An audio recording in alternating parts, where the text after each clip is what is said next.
Early in life, they receive certain messages, certain ideas about their own sense of competency and capability, and that happens in those early relationships and early attachments. And then they re-experience that in other relationships where they may be judged, rejected, and have these punitive kinds of experiences.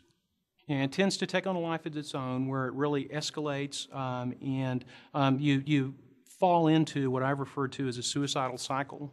Where it goes from the idea of I want to die to reasons why I need to die to reasons why it would be good if I died for other people around me, and that's the construct of perceived burdensomeness.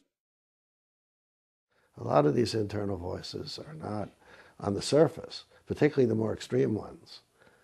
But they do surface like in the film, when he spoke on the bridge, it became louder and louder. At first, the voices were obscure, but they became clearer and more clear as the person approaches a suicidal state.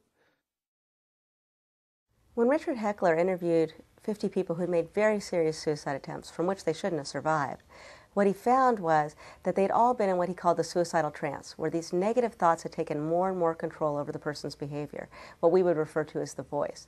So the person is almost in a possessed state, where the voice, or the anti-self, is directing their behavior. While they had had negative thoughts prior to this about themselves, as we all do at one time or another, those thoughts were becoming much more intense and much more self-destructive and directing them towards taking actions to actually end their own life, including very baiting thoughts, baiting them to actually take action on their suicidal plans.